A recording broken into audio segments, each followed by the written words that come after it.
Hello everyone, welcome back to Zanjo Fashion Studio, Design Your Dream.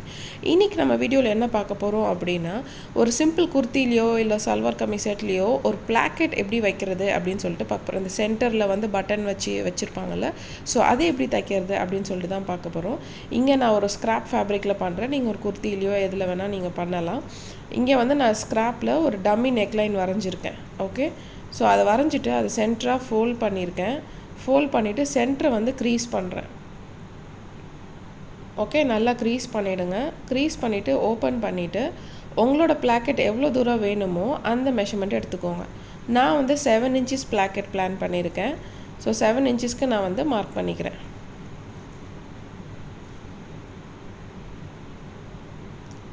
இப்போ அந்த centre லைனை நம்ம வரைஞ்சி விட்டுறலாம். அடுத்து இப்போ இந்த சென்டர் லைன் கீழே அந்த 7 inches பாயிண்ட் இருக்கு இல்லையா, அதில் இந்த பக்கம் 1/2 inch அந்த பக்கம் 1/2 inch மார்க் பண்ணிக்கோங்க. இப்போ அதையும் வந்து ஸ்ட்ரெயிட்டாக லைன் போட்டு நம்ம வரைஞ்சி விட்டுக்கலாம்.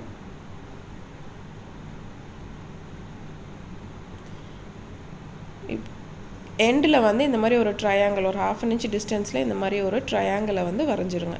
இப்போ நான் இன்னொரு ஃபேப்ரிக் எடுத்திருக்கேன். அந்த பிளாக்கெட் செய்கிறதுக்காக நான் கான்ட்ராஸ்ட் ஃபேப்ரிக் எடுத்திருக்கேன். ஓகே, ஸோ எப்போவுமே கான்ட்ராஸ்ட்டாக எடுக்கும் போது தான் அந்த லுக்கு வந்து தனியாக எடுத்து கொடுக்கும் அழகாக. இதோட வித்து வந்து 3 inches, ஹைட்டு வந்து நான் எக்ஸ்ட்ராவே தான் எடுத்திருக்கேன். மிச்சத்தை வந்து நம்ம ஸ்டிச் பண்ணிவிட்டு மிச்சத்தை கட் பண்ணிக்கலாம். ஓகே, ஸோ இப்போ இதை எப்படி ஸ்டிச் பண்ணுறதுன்னு பார்க்கலாம் வாங்க.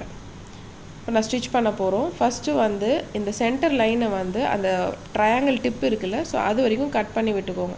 ஸோ கட்டிங் வந்து ரொம்ப ரொம்ப முக்கியம். அது கொஞ்சம் மிஸ் ஆனாலும் ஷேப் வந்து மிஸ் ஆகிடும். ஸோ பார்த்து அந்த டிப் வரைக்கும் மட்டும் மெதுவாக கட் பண்ணி விட்டுக்கோங்க. அதுக்கப்புறம் அந்த ட்ரையாங்கிள் சைட்ஸ் இருக்குல்ல, ஸோ அது ரெண்டுத்தையும் அந்த ரெக்டாங்கிளோட கார்னர் வரைக்கும் கட் பண்ணிக்கோங்க. இந்த கார்னர் அப்புறம் இந்த கார்னர், அதுவும் கொஞ்சம் கூட எக்ஸ்ட்ரா போகக்கூடாது. ஸோ டைம் எடுத்து மெதுவாக ரொம்ப கேர்ஃபுல்லாக பண்ணுங்கள். ஸோ இந்த மாதிரி கட் பண்ணணும்.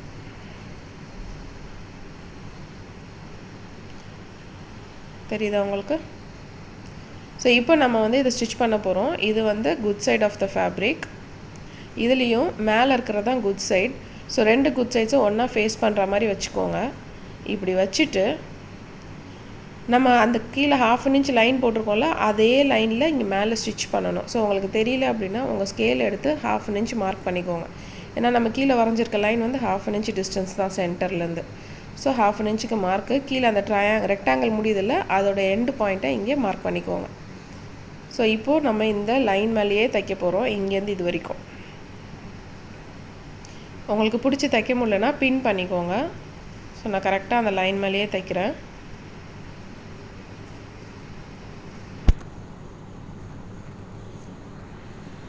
இந்த எண்டு கிட்ட வரும்போது கரெக்டாக பிடிச்சிக்கோங்க. பிடிச்சிட்டு கரெக்டாக அந்த பாயிண்ட் கிட்ட வரும்போது நீடில் உள்ளே வச்சுடுங்க. உள்ளே வச்சுட்டு ஃபுட்டரை மேலே தூக்கிட்டு துணியை கீழே இருக்க ப்ளூ ஃபேப்ரிக்கை இந்த மாதிரி டர்ன் பண்ணிக்கணும். ப்ளூ ஃபேப்ரிக் இந்த மாதிரி டர்ன் பண்ணிவிட்டு மேலே இருக்க க்ரீன் ஃபேப்ரிக்கை ஸ்ட்ரெயிட்டாக வச்சுக்கோங்க. உங்களுக்கு ஸ்ட்ரெயிட்டாக வச்சுக்கோங்க இந்த மாதிரி. ஸோ அப்போ கீழே இருக்கிற அந்த சின்ன போர்ஷன் ஸ்ட்ரெயிட் லைன் இருக்குல்ல, அந்த போர்ஷனை நம்ம தைக்க போகிறோம். ஸோ அந்த லைன் மேலேயே தான் தைக்கணும். இப்போது ஃபுட்டரை கீழே வச்சுட்டு திருப்பி அந்த லைன் மேலே தைச்சி இந்த எண்டுக்கு வந்துட்டேன் நான். ஸோ ரெக்டாங்கிளோட இந்த பாயிண்ட்டுக்கு வந்தாச்சு. திருப்பி நீடில் உள்ளே வச்சுட்டு துணியை வந்து உங்கள் பக்கம் ப்ளூ ஃபேப்ரிக்கை உங்கள் பக்கம் திருப்பிட்டு இதை திருப்பி ஸ்ட்ரெயிட் ஆக்கணும். அது ஸ்ட்ரெயிட் ஆகும். எப்படி ஆகும் அப்படின்னு இது பண்ணாதீங்க, கவலைப்படாதீங்க. அது கண்டிப்பாக ஸ்ட்ரெயிட் ஆகும். ஏன்னா நம்ம அந்த ட்ரையாங்கிளோட சைஸை கட் பண்ணியிருக்கோம்ல, ஸோ அதனால் ஈஸியாக டர்ன் பண்ணி கொடுக்கும். ஸோ தச்சு முடிச்சாச்சு. இப்படி தான் இருக்கும்.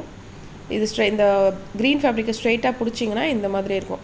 ஸோ அந்த ரெண்டு இடத்துலையுமே நான் எக்ஸ்ட்ராஸாக அந்த க்ரீன் கிளாத்தை கட் பண்ணி விட்டுட்டேன். நம்ம அந்த ட்ரையாங்கிள் ப்ளூ ஃபேப்ரிக் மாதிரியே ஸ்டிச் வரைக்கும் கிட்ட போய் கட் பண்ணாதீங்க, கொஞ்சம் எக்ஸஸாக விட்டே கட் பண்ணுங்கள். ஓகே, ஸோ இப்போ இதுதான் good side of the fabric. இப்படி தான் நம்ம வச்சு தச்சுருந்தோம். இப்போ wrong side of the fabric திருப்புங்க. உள்ளே இருக்க அந்த ஃபேப்ரிக்கை வெளியில் எடுத்து விடுங்க. எடுத்து விட்டுட்டு இப்போ ஸ்ட்ரெயிட்டாக வச்சுக்கோங்க. ஸ்ட்ரெயிட்டாக வச்சுட்டு சீமா லெவன்ஸ், அதாவது தைச்சி விட்ட துணியை அந்த க்ரீன் ஃபேப்ரிக் பக்கம் வச்சுட்டு க்ரீன் ஃபேப்ரிக்கை ஃபஸ்ட்டு ஒரு 1/2 inch மடித்து இந்த தச்சு விட்டுருக்க லைன் இருக்குல்ல, அந்த தையல் மேலே கரெக்டாக வச்சு அயன் பண்ண முடிஞ்சால் அயன் பண்ணிவிடுங்க.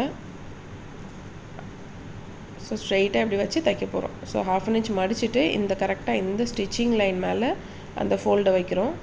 ஃபோல்டை வச்சு தைக்கணும்.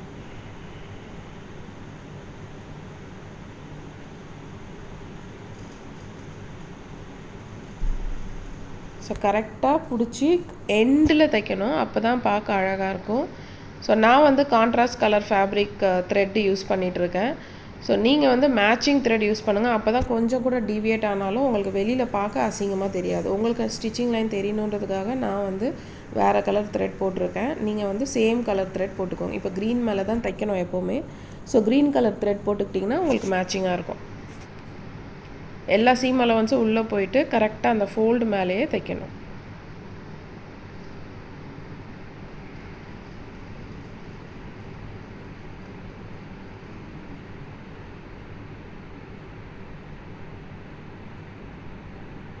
ஃபஸ்ட்டே மடித்து அயர்ன் பண்ணிட்டீங்க அப்படின்னா பிக்னஸாக இருந்தால் ரொம்ப ஈஸியாக இருக்கும்.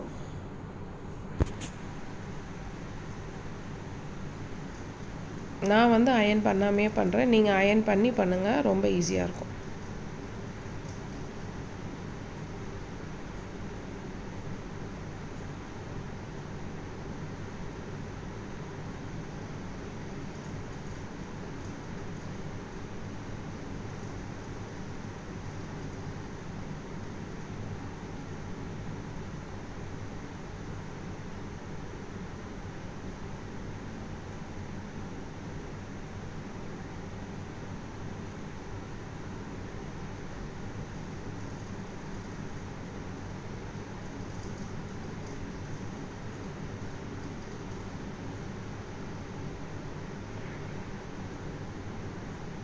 ஸோ ஃபுல்லாக தைச்சி முடிச்சாச்சு. இப்போ எக்ஸஸாக இருக்கிறது எல்லாத்தையும் கட் பண்ணி எடுத்துருங்க. ஸோ இப்படி தான் இருக்கும்.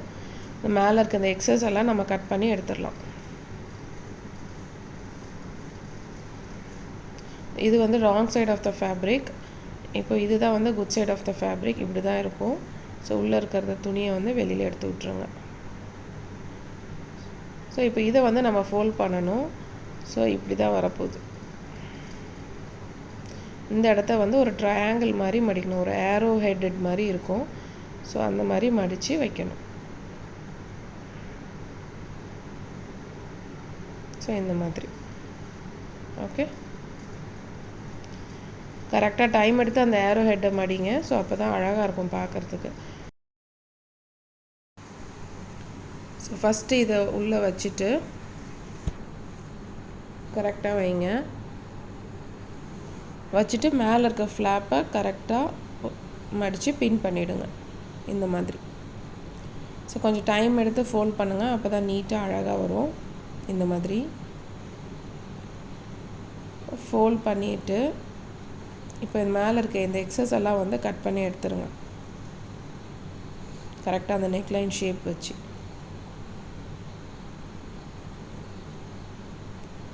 இப்போ இதை நம்ம இப்படியே விட்டுட்டிங்க அப்படின்னா நல்லா இருக்காது. ஸோ அது பிரிஞ்சு வெளியில் வந்துடும். ஸோ நம்ம என்ன பண்ணணும், இந்த 2 ஃப்ளாப்ஸையும் இந்த ஃபோல்டு கிட்ட வந்து தச்சு விடணும். தச்சு அப்படியே அந்த ட்ரையாங்கிளை வந்து ஃபினிஷ் பண்ணணும். அதே மாதிரி பின்னாடி இருக்க ஃப்ளாப்லேயும் அந்த ஃபோல்டான எட்ஜில் வந்து தைக்கணும்.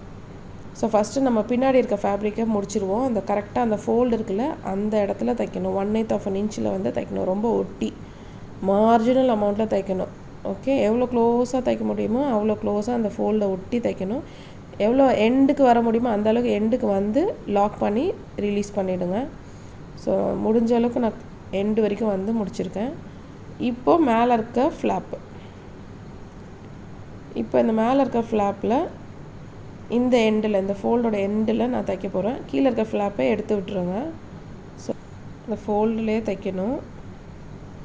ஸோ இதுவும் எவ்வளோ க்ளோஸாக வர முடியுமோ ஓரளவுக்கு க்ளோஸாக, அதாவது அந்த ட்ரையாங்கிளுக்கு ஒரு 1 inch பிஃபோர் வரைக்கும் வந்து லாக் பண்ணிவிடுங்க. லாக் பண்ணிவிட்டு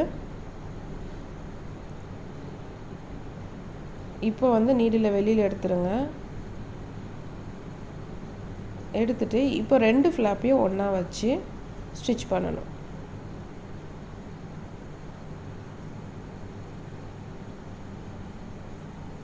இந்த 2 ஃப்ளாப்பையும் இப்படி ஒன்றா வச்சுட்டு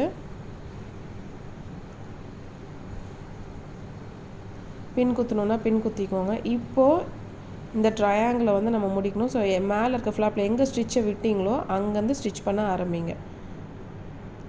ஸோ கரெக்டாக அங்கேருந்து ஆரம்பிக்கணும். அப்படியே இந்த ட்ரையாங்கிள் ஷேப்புக்கு போகணும். கார்னர்ஸில் வரும்போது நீடில் உள்ளே வச்சுட்டு அதுக்கப்புறமா அந்த ஷேப்புக்கு திருப்புங்க ஃபேப்ரிக்கை. ஸோ ஒரு கார்னர் வந்துட்டு நான் திருப்புறேன். அதே மாதிரி இன்னொரு பக்கம் நீடில் உள்ளே வச்சு தான் திருப்பணும் எப்போவுமே. அப்போ தான் ஸ்டிச்சஸ் வந்து கண்டினியூஸாக வரும்.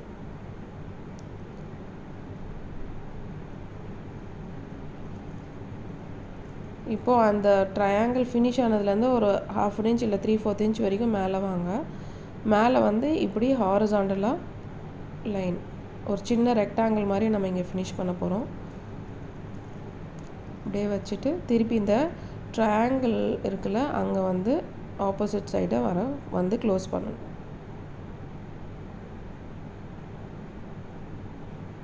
இந்த மாதிரி